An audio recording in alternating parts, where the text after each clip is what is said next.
Welcome to Stories and Lessons. My name is Amy Ebert. I'm your host for today's podcast. Welcome back to the series, All Things Leadership.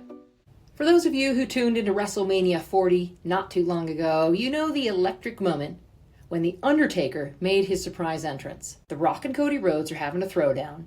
You hear the iconic bell toll. People start freaking out with excitement. Then the whole place goes dark.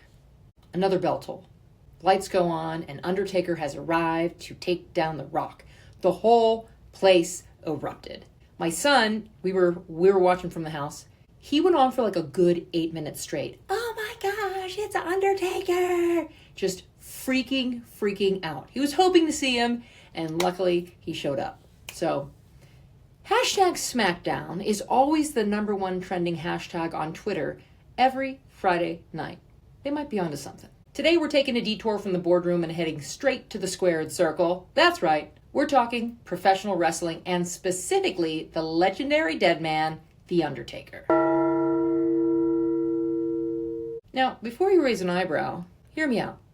Underneath the dark attire and spooky entrance lies a man who embodied leadership in a unique and powerful way. The Undertaker's journey to leadership wasn't handed to him. It was forged in the fires of perseverance. He arrived in the then WWF, now WWE, in 1990.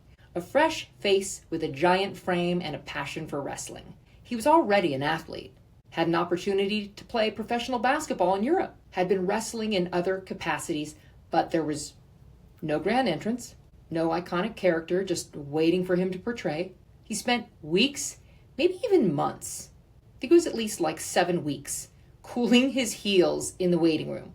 Day after day, going in, week after week, he would show up, sit in the waiting room every day for weeks, show up without getting seen. This wasn't the glamorous world of superstardom one might envision. Yet, Mark Calaway, who's the man behind The Undertaker, never faltered.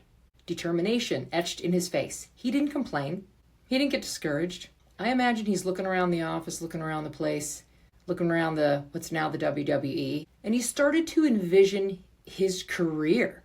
What's possible? He trained relentlessly, honing his skills in the ring whenever the opportunity arose. This unwavering dedication caught the eye of the young wrestlers and veterans alike. Here was a guy who wasn't just talented, but also possessed a work ethic that couldn't be denied. Finally, his chance arrived.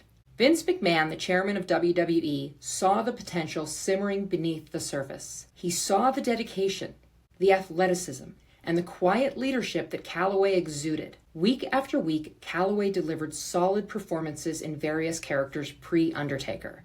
Never asking for the spotlight, but always impressing with his in-ring work. Prior to The Undertaker, he had other gimmicks or characters that were good, but nothing nearly as iconic as who we all know him as today. The turning point happened one day when McMahon simply called Calaway over the phone after a down period in between characters. No fanfare, no long speeches. McMahon simply asked, "Is this The Undertaker?" I hear it now. You guys hear it? You hear the bell toll after that one? I do. They certainly did. That question wasn't just about a character.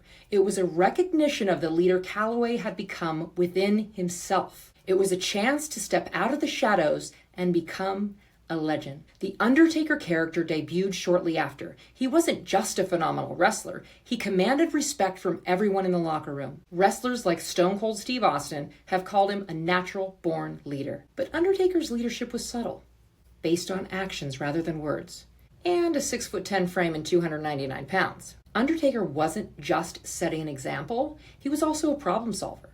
Bret Hart, who's another WWE legend, spoke about how Undertaker took on the mantle of the locker room anchor, mediating disputes, advocating for fellow wrestlers, and keeping the peace behind the scenes. Recently, we saw Mark Calaway, I can't even call him Mark Calaway, it's very hard, just The Undertaker, right?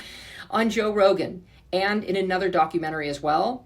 He said that only recently does he show up as Mark Calaway for his near 30-year or more than 30-year stint as regularly as Undertaker. He always wanted to keep the mystique alive for fans, so he didn't do much press, if any at all, under anything other than Undertaker for that entire period.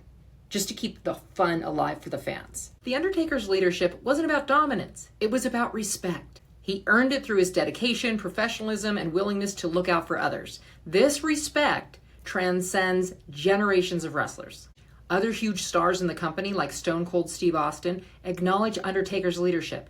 This is because his leadership wasn't just about personal gain, it was about making the entire WWE a better place, and he respects other wrestlers' contribution to the development of the brand and the sport, even though there are probably some who he could really dish about. So the next time doubt creeps in, you're feeling the pressure and you question whether to make that extra call, lead the presentation, or chase that ambitious goal, remember, The Undertaker never let up on his dedication, which paved the way for legendary status.